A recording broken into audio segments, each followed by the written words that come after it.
YouTube. You did? Yep. Oh, Yeah, okay. yes. For somebody that Yeah. wasn't showing up, and I just wanted to double check because I know we don't have that many people in attendance, and so if people want to watch it later or at their leisure. So I just want to welcome everybody, and I kind of think back to I did one of these a year ago, and it was right before the whole COVID situation, and we were in Polson, and we probably had 4 people in attendance. So here we are again, and now being able to do this virtually, and people can watch at their leisure from home over time is a great, I think, advancement for us. But I do look forward to being able to do some of these things in person again. So I would like to introduce a couple people that are here on the panel. And first of all, Bruce Wilson, fellow selectman, who's also the liaison to the Beach and Rec Commission. And then we have Scott Erskine, who is our current director. And then we have Rob Card, who is the chair of the Beach and Rec Commission. And then we have Austin Hall, who, as I'll talk about in a few minutes, is going to be taking the mantle from Scott starting July 1 and overseeing the Beach and Rec department going forward. So with that, I'll kick off. And then I know we do have in attendance a number of our Beach and Rec Commission members too. So thank you for your service.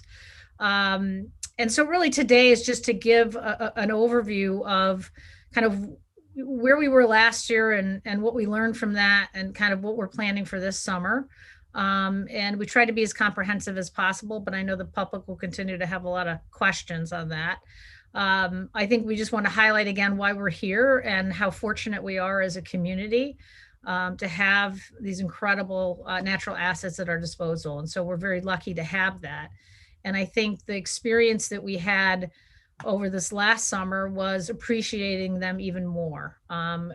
Less travel and more staycations. And we were all very fortunate that we live in a town that we can have a staycation like this and get to go to the beach. So we're grateful for that. So just quickly highlighting the organizational update I mentioned.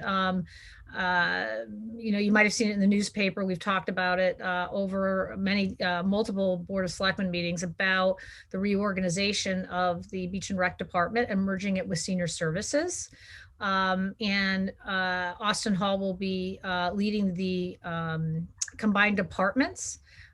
Scott Erskine, who has been with the town for more than 40 years and has been an incredible and steady pair of hands with the department, has grown it tremendously, added a lot of different initiatives over the year, and has been just an incredible leader for the town with the Beach Rec Department. He will be retiring, but we won't let him go so quickly.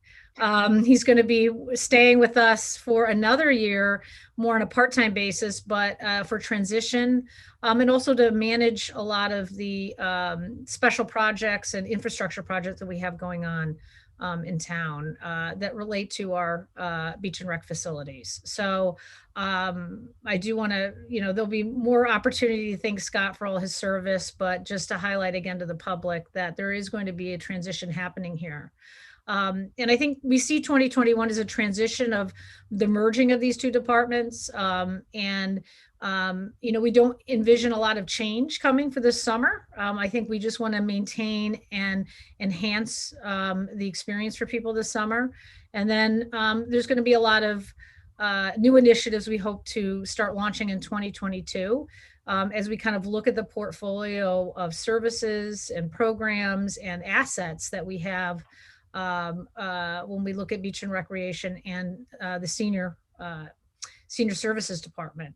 And why did we do this? Well, I think, part of it is to be more operationally efficient. And one of the things I noticed when I came into town government was a lot of the similarities between beach and recreation and senior services. Although the demographic group that's being served is different and may have different interests, the skill set to manage that, there are a lot of similarities and parallels. And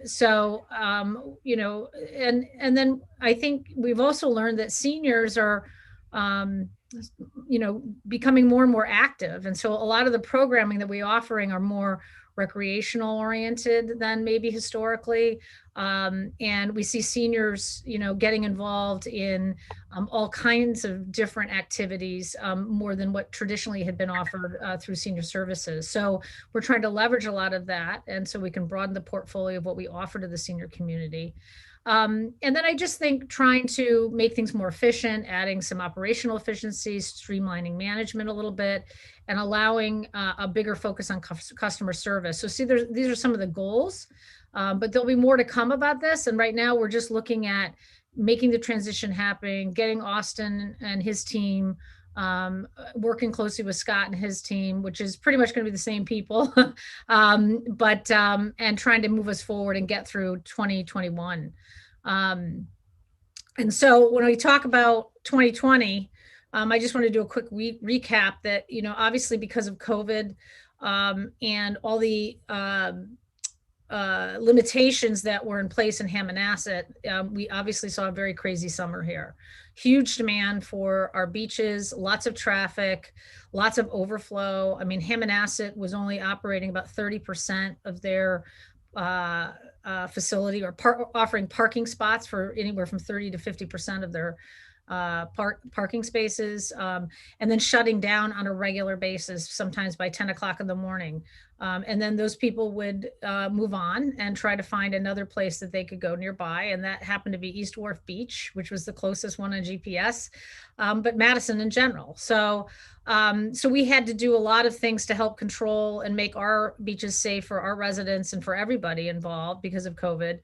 We limited parking capacity at the Surf Club.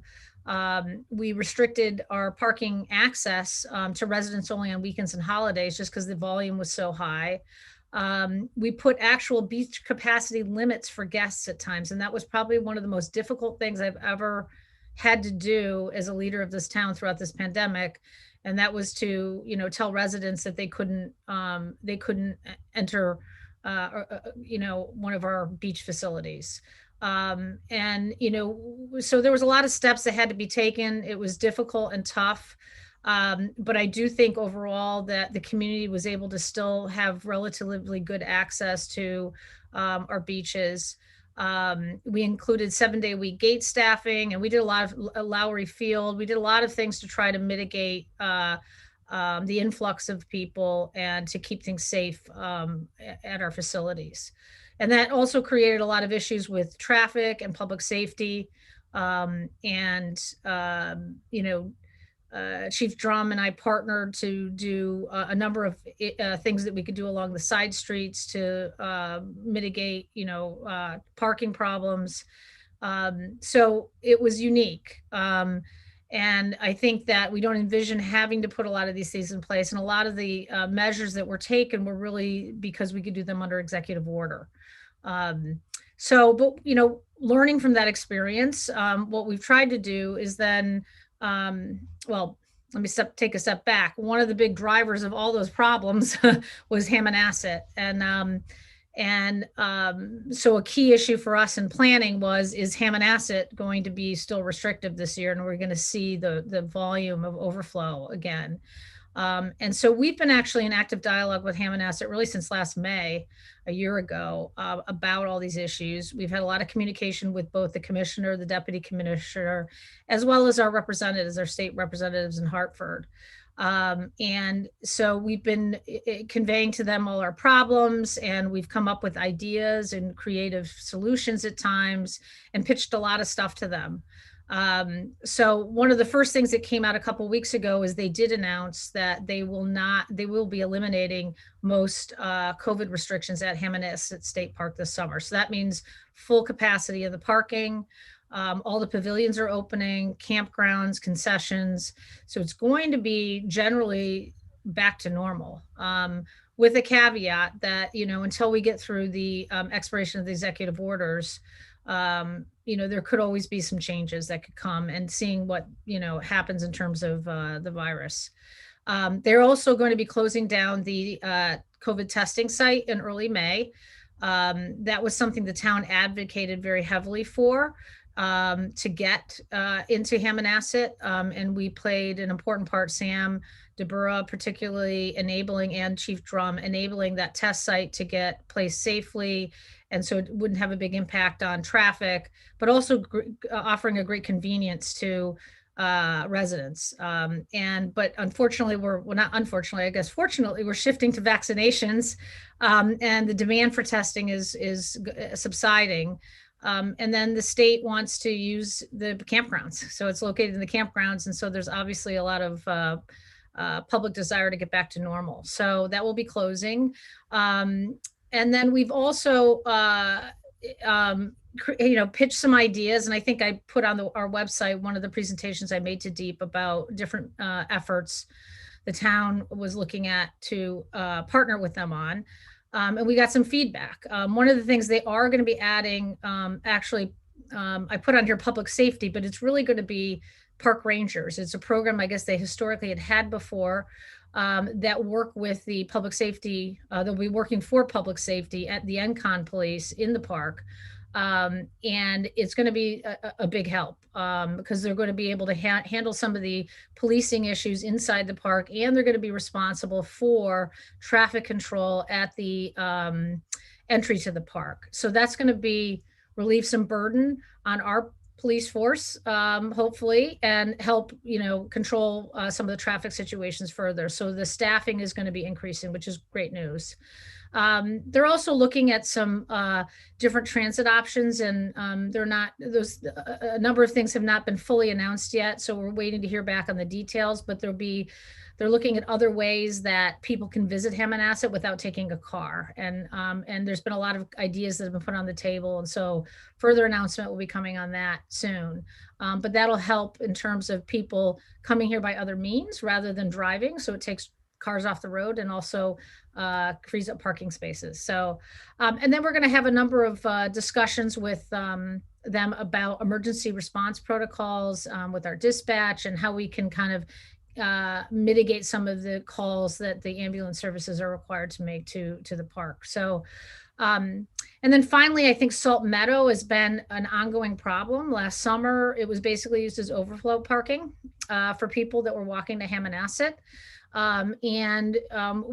Because the town has received grants for that park from the state, we had some limits on what we could do in terms of restricting parking, but the state has agreed to partner with us and allow us to come up with a plan for Salt Meadow that might allow us to gate it, or at least restrict parking in some way. So we're working on a plan for that, so that it doesn't become it's too beautiful a place just to be a parking lot. So we're working on that. And then finally, in terms of our beaches, our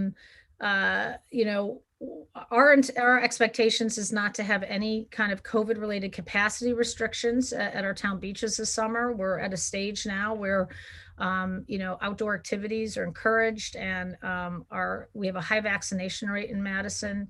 And so we're looking to have pretty much normal summer at our town beaches. We are returning with most of our summer programming, with a few tweaks here and there. We are working on what any kind of policies we might have for that in terms of masks or no masks and things like that. But we'll get more information out to parents as they sign their kids up for programs. We are going to be allowing rentals at the surf club again.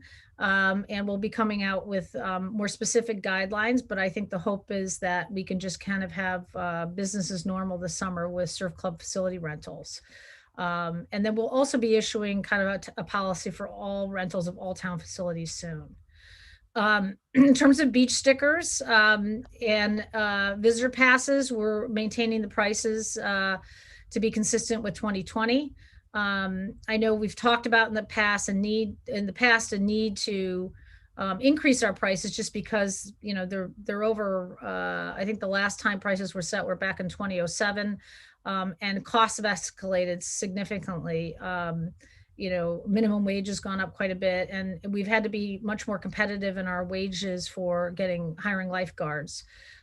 So the Beach and Rec Commission is going to be exploring do we want to increase prices for beach passes, and what the structure is that. There's a lot of ideas that have been talked about types of passes, how we offer the pass.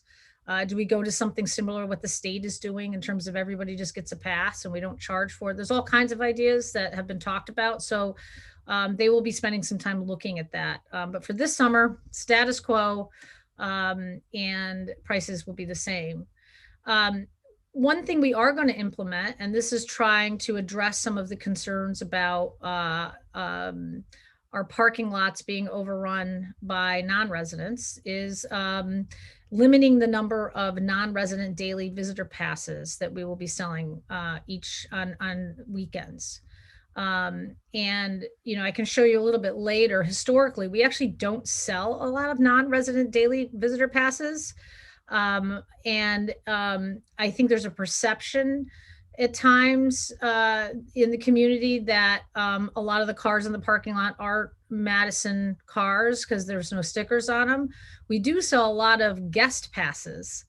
So these are passes that residents buy for their family and friends. And sometimes people offer when they rent out their homes to people to access the beach. So what we're doing is developing two different tags now for somebody that's a guest pass versus somebody that has who's a non-resident just deciding to come to Madison for the day and buying a pass. So that way we'll have a better way to track, in the parking lot, the true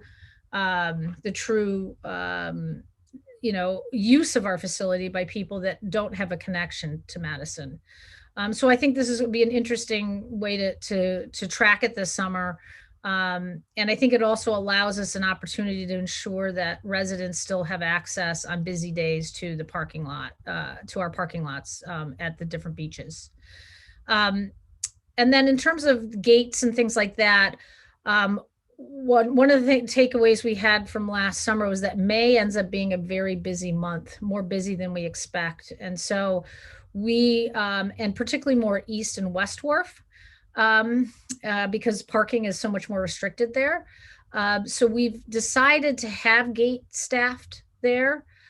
You don't have to have your sticker, but you just need proof of residency. And that's kind of how we operated last May.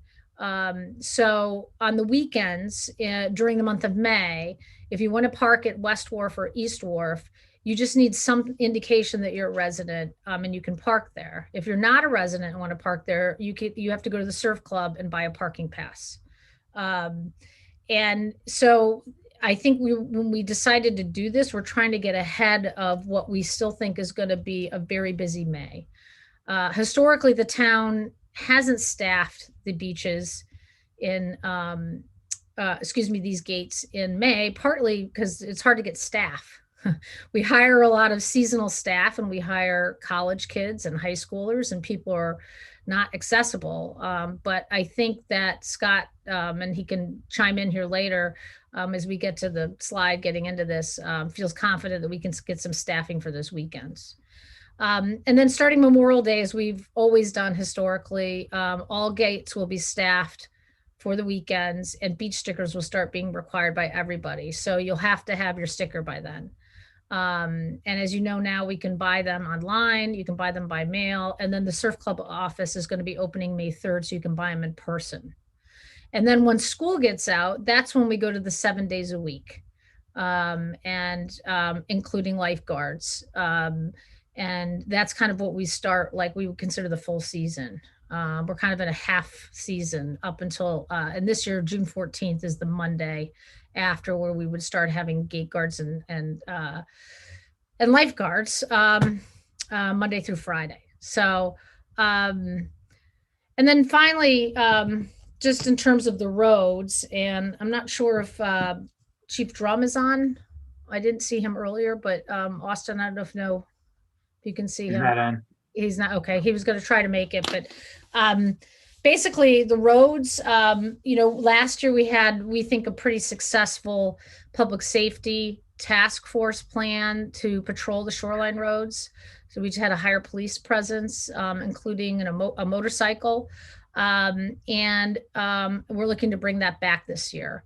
Probably not at the level that we did, but we are going to have what stepped up from what we'd had in previous years.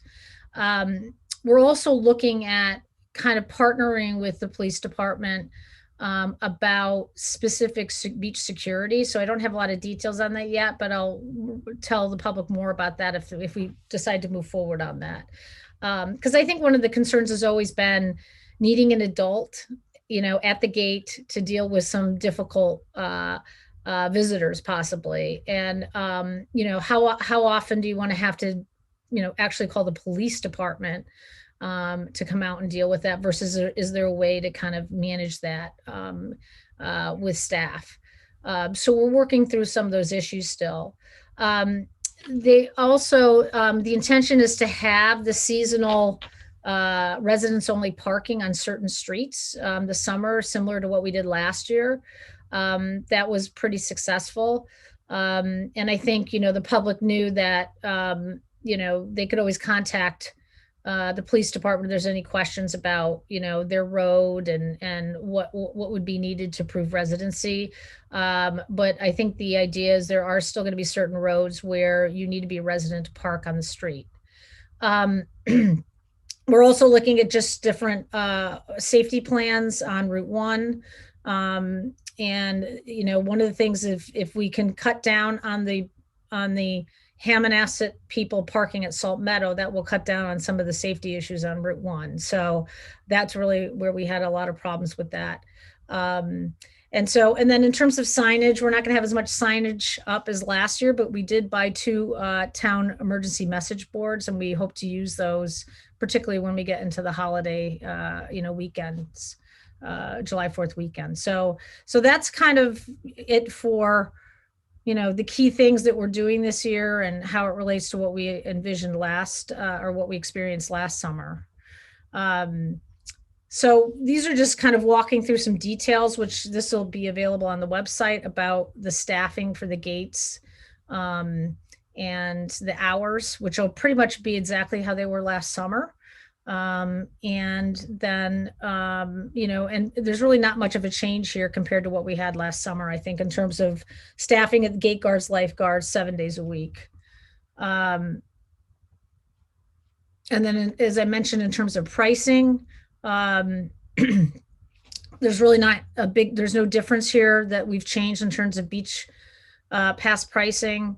And the only change would be in the non-resident daily pass. We'll be capping the number of passes that we sell on weekends and holidays. And you'll be able to see these are separate tags, and they will only be able to purchase them at the surf club. So we're not going to be selling non-resident passes at East Wharf. I think we were doing that last summer, we didn't sell any guest passes last summer, but this year it will be, all the sales will happen at the surf club. And then, as I talked about, we had a successful launch last year of selling our beach passes online. And now if you have an account with Beach and Rec, you can purchase your beach pass online completely. And the renewal process is fairly easy. I just did mine yesterday. And you'll get a receipt. And you can use that receipt as proof of that you have a sticker for 10 days, and you should be getting hopefully your stickers within 10 days. So that way, no waiting in lines, no, having to do anything in the mail. You can just handle it all online through your Beach and Rec account. And then, feel free to call the office if you have questions about adding a vehicle or changing something, or if there's some unique situation to demonstrate residency, they're there to help you. And then the Surf Club office will be open starting May 3rd, and people can go in and purchase things in person if they want to do it that way. And then I think, let's see, one thing we've gotten some questions about are the boat rack rental fees. I know that was the one thing we did increase this year. And actually, Scott, if you want to talk to this for a few minutes, just in terms of some of the changes you made, adding the new racks and then the fees. Sure. We did a canvas of all the shoreline towns across the state. Linda Lassance did that, and we found that our fees, we haven't changed since 2007. So we looked at it and we determined that at the surf club, we had an opportunity to replace the single kayak racks, which would only hold one vessel, with our regular racks. So we increased from 108 racks to 219, which are all double racks.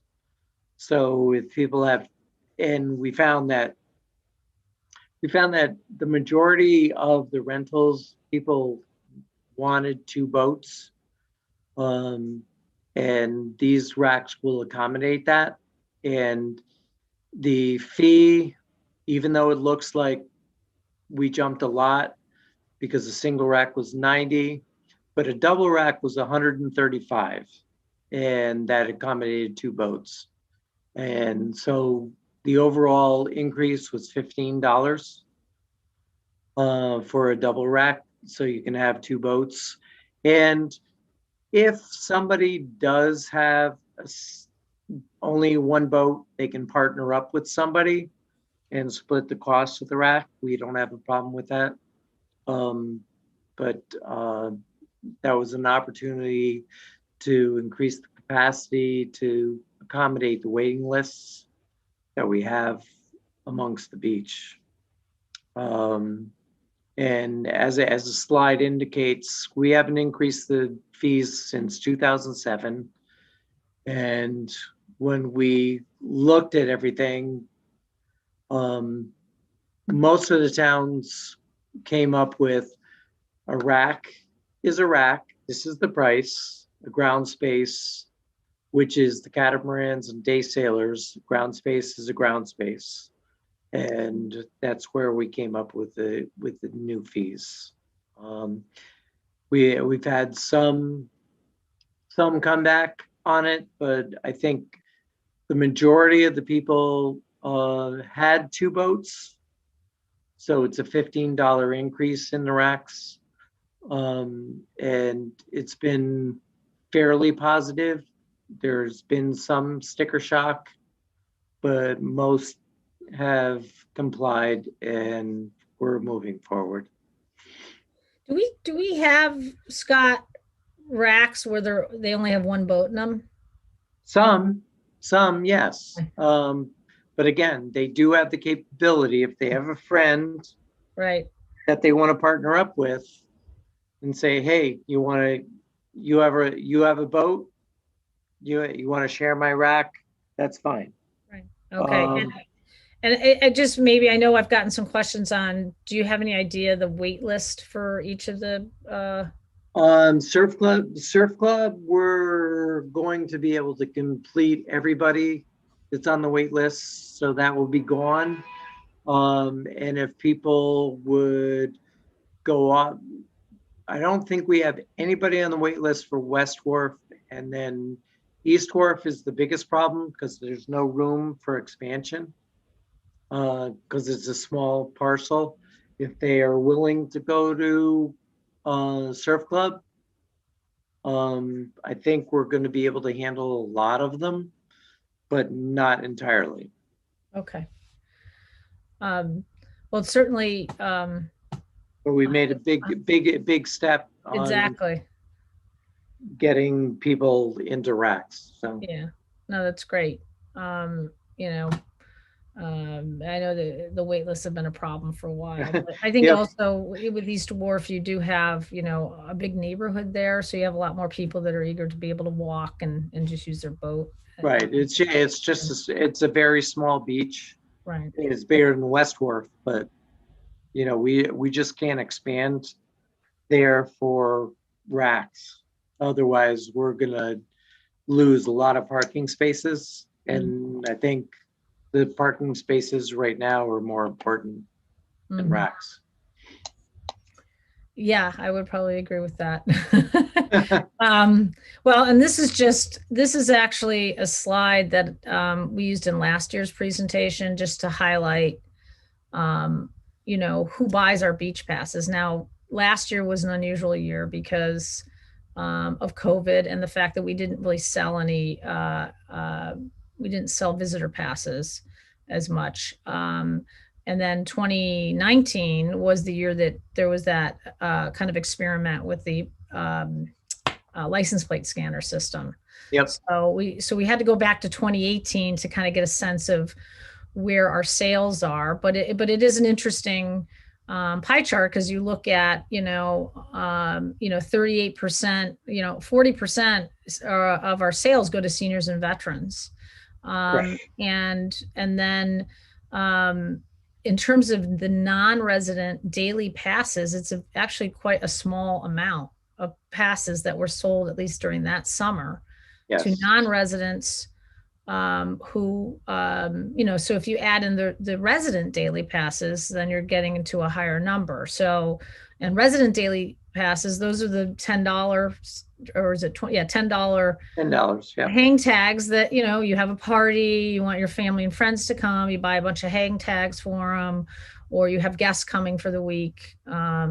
And so I think it kind of was an interesting statistic, because I think there is a kind of perception out there at times that a lot of the guests that come to our facility are people that aren't associated with Madison, when a lot of them are. Actually, they're here because they have a connection to the community. They're coming to an event or something like that. So, and I think it also just shows in terms of how the pricing has worked. And we talk, this is going to be a public discussion, I think, next fall about, what is our objective for charging for beach passes and stickers, and because it's not covering the cost, obviously, of the services that we deliver.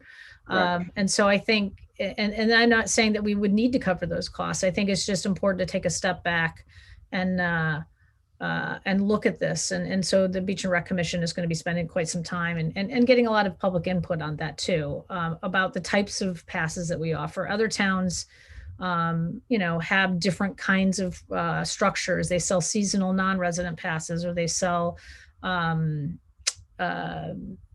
nanny passes, and things like that. So it'll be an interesting conversation in the fall, and the public will have an opportunity to weigh in on all that. And then really just the last piece I put in here, because we do get questions on projects and things like that. We're in the kind of cleanup period right now. So getting fields, cleaned up, the beaches cleaned up. We had our Green Up Cleanup Day on Saturday, and trying to just get all our facilities ready for the season. There's some enhancements being implemented at Strong Field. I know I've got some questions on that. One of the larger infrastructure projects that we're hoping to embark on soon is the Garvin Point Bulkhead project. And unfortunately, the pricing came in significantly more than we had originally projected for that project. And so we're looking at some grant funding for that, but that we're hoping, that will be happening sooner rather than later. And then, one of the things we've talked about is we have a traffic flow issue at the surf club. And so we're exploring a way to have an exit out of the facility. Right now, I know at times Longshore Lane has been graciously allowed us to use that after games and things like that, but as an emergency exit. But we're trying to figure out, is there a way to put a more permanent road somewhere to exit out onto Boston Post Road that would really help the traffic flow into the surf club over the summer. So we're exploring some of those things. And then generally, there's just a bigger issue about the surf club itself. There's a lot of improvements that need to be done. And then it is a coastal property. It's very vulnerable to storms. And so I think we've talked about for a while needing a master plan. We put into CIP this year the intention to actually start that planning process, to develop a master plan. What do we want from the surf club? What should be located there? What do we do with the building? What's the purpose of the building? So that's going to be something to come soon. And that'll also be a process that the public will be able to weigh in on, significantly as we move forward with that. Some of the other things is we did have Rockland Preserve was completed last fall, I think it was, the playground there. The kayak launch on Cottage Road is completed. I think they're waiting for a sign, so we're hoping to have that opened up for late May for use. The Salt Meadow restroom project also suffered from high costs, and the bids came back a lot more than we thought they were going to be. So we're kind of taking a look at the project. So right now it would be significantly out of budget, right, Scott?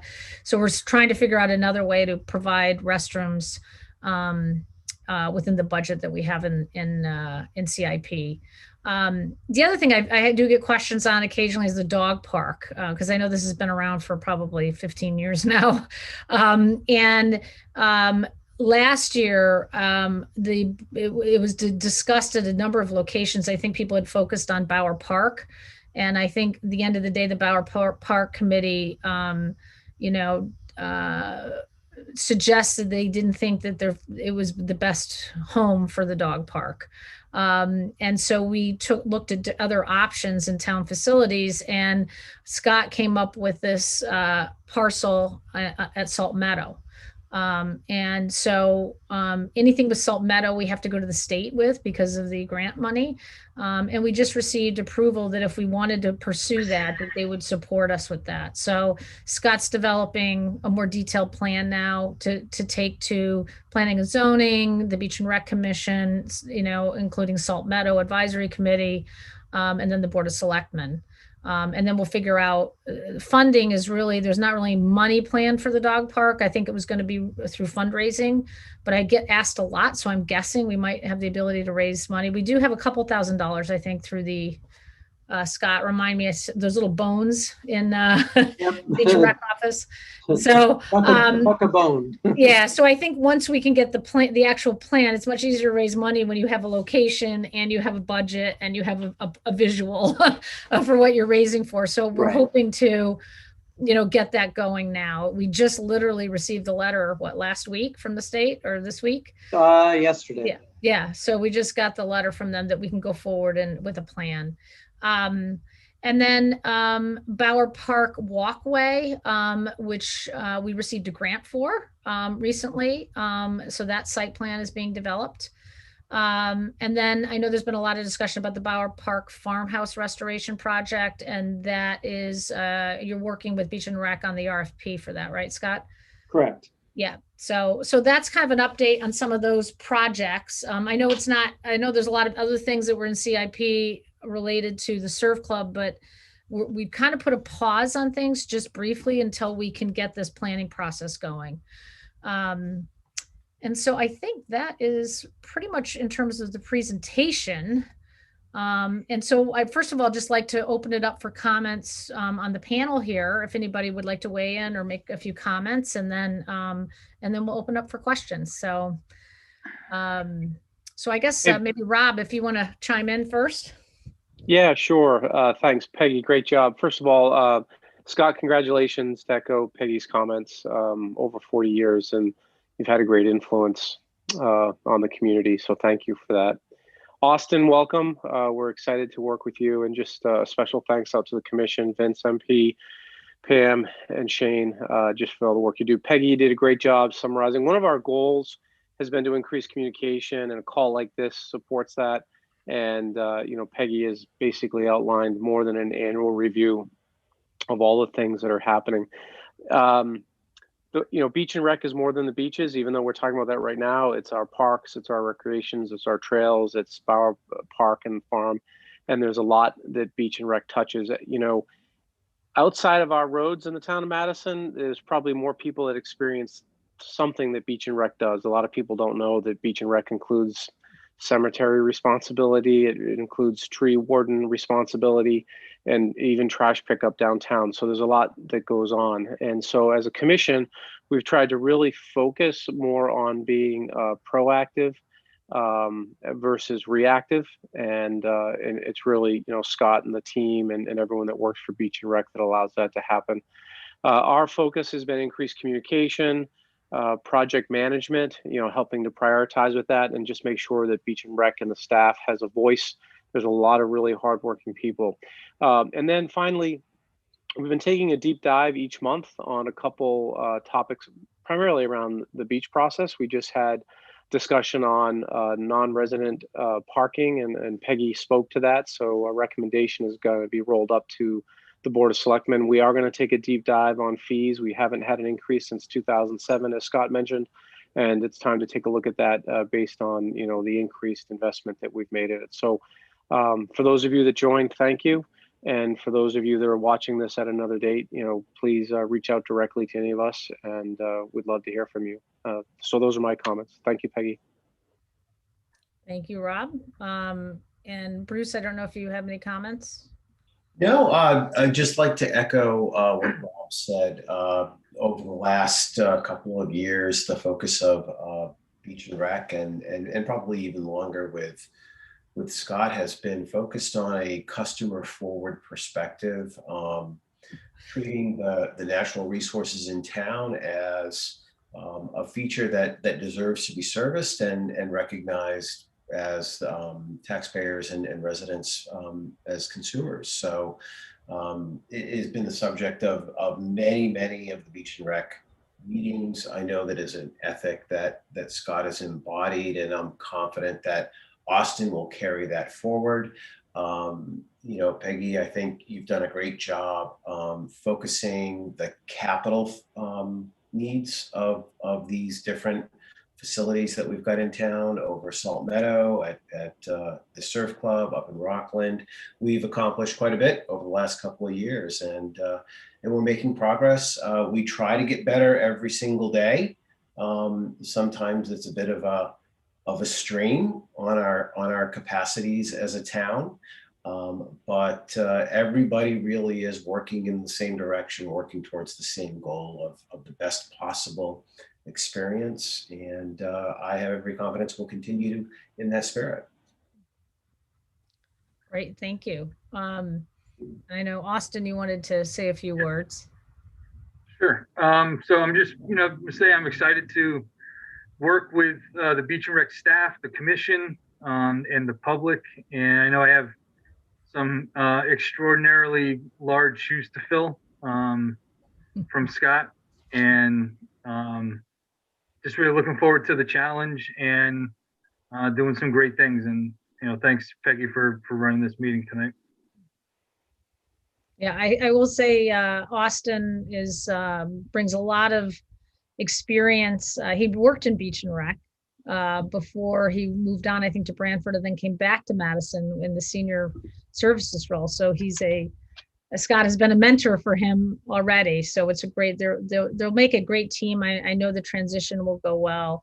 And Austin's done an amazing job with the senior center. I mean, really building that from when the building opened to, an incredible community resource. So I think they'll make a great team. And I know Scott is just, it is going to be tough shoes to fill in, though. And the amount, what is most critical is just the amount of history that Scott brings to everything. In terms of anything that comes up, nothing's new to Scott. Well, we did that 20 years ago, or we did that before. So he's got an incredible amount of knowledge, and I know he'll be hopefully continue to share that with us even after he retires. So would you like to say anything, Scott? It's going to be bittersweet, but I'm here to help the town in whatever I can with the history. And it was brought up today, with the history of the landscape committee. That's just one thing that has been there, and it's been a privilege to serve the town. It's going to be bittersweet, definitely. Well, maybe you'll actually get to enjoy the beaches in Madison for a change. So not this summer, but we'll see. And I do feel that out of any job in town government, probably after my job in terms of public feedback, Beach and Rec does, it's a huge public face to the community. And so, but I think it's because it's the reason that so many people move here.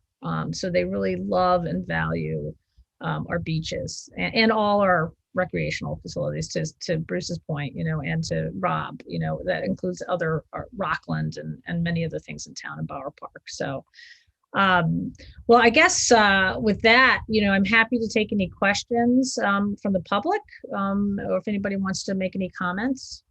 And then Scott, there was one question if all the positions have been filled for gate guards. Scott, are you still taking applications, or is everything Yeah, filled? everybody, believe it or not, everybody from last year is coming back. Right. We have almost 100%. There's two were not returning, but that's because of their graduation. But we're set. Well, Right. and I think that's a great testament to that. Having worked last summer was pretty brutal, and that they Yeah, it actually was want to hard. come back. So It was hard. so They were a good team, and Yeah. they're looking forward again to working for us, and everything's going to be a little bit more back to normal. So looking good. forward to it. So I don't know if you are interested in asking any questions. You can raise your hand, and we can bring you up so you can ask your questions. And also, I encourage you. The presentation itself will be available on the website tomorrow, and then you can also submit any questions or comments to my email, lionsp@madisonct.org. And do you have an email address on the website for the Beach and Rec Commission, Rob? Is there like no? Not a direct email, although you can go to the website under the Beach and Rec, and you can actually, at the top of that page, have the ability to communicate directly with a question. Okay. That'd be the best way to get a hold of someone other than calling Scott or Austin directly, or me.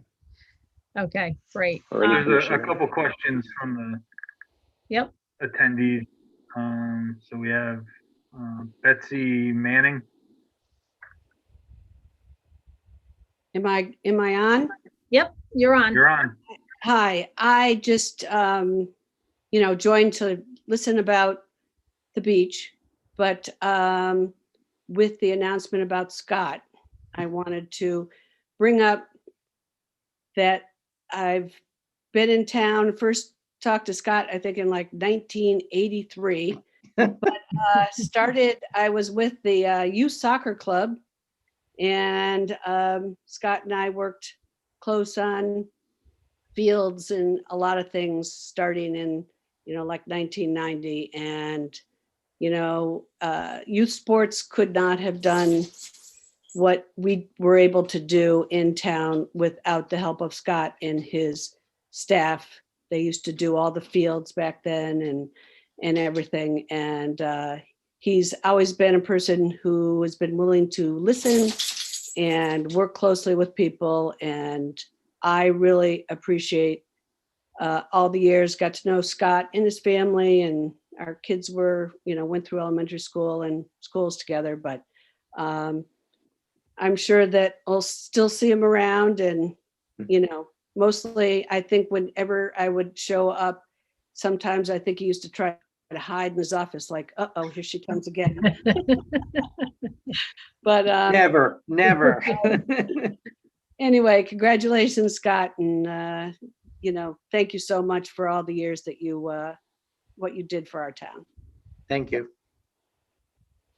Thank you, Betsy. All right. And now we have where are we here? Donna DuBaldo.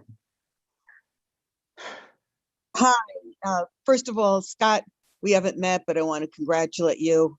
I've been going through retirement. I know those bittersweet feelings that you are feeling right now, but I congratulate you, wish you well, and thank all of you for your service to the town. And I also want to thank you for finally, recently approving my kayak. I'm sure talk about being glad not to hear from somebody. I'm sure you're going to be glad not to hear from me about that.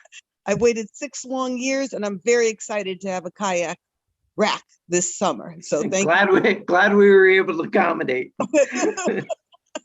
So thank you for expanding those racks down there so we can accommodate more people, and I appreciate your help. Quite welcome. Great. That's it. Okay, Al?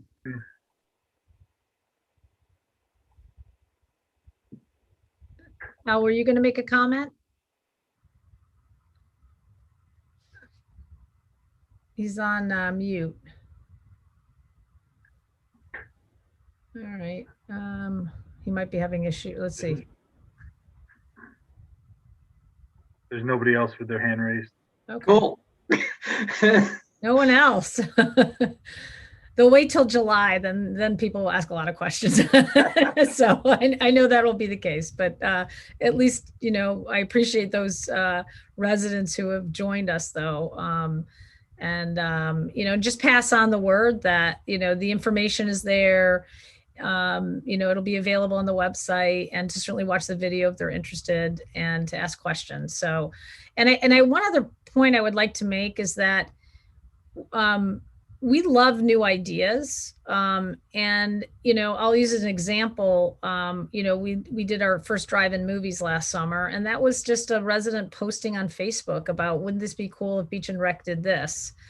And so we do monitor that stuff, but I think it's always better to just shoot us an email and say, here's a great idea. It's hard for us to follow all the different conversations going on in social media, but, and somebody recently highlighted putting cleanup buckets, at the beaches for beach cleanups. And so I passed that on to the department to take a look at so these are the things that we kind of see out there, and they're great ideas. We want to give people credit, but also encourage you, just email them to the Beach and Rec office, or you can email them to me and I'll forward them on. But I think we're always looking for new and different ideas. Sometimes they're not practical. There's reasons why we might not be able to pursue them, but I think sometimes simple is great. So I just want to encourage people to continue to do that and share them directly with us. First movie is June 4th. That's right. So now, and that Meadow. it was pretty successful last summer. I think we experimented with, and we ended up moving to Salt Meadow just because the parking issues at the surf club. But, we hope to continue to do that this summer and have a successful turnout for those movies. So And that one's going to be in the amphitheater. It's not going to be a drive-in. Oh, that's going to be okay. But we'll have a. Yep. Great. It'll be at the amphitheater, and it's Sandlot, the movie. So. Which my kids have not seen because they think it's There an you go. old, they think it's an Here we old go. movie. Bring your lawn chairs and I know. blankets, and you're all set. Bug spray. Too. Anything that I saw when I was younger is too old for them. But all right. Well, I guess with that, I guess we'll just wind this down then. Thank you for attending, and thanks for everybody's work on this, and let's look forward to having a great and hopefully peaceful and enjoyable summer. So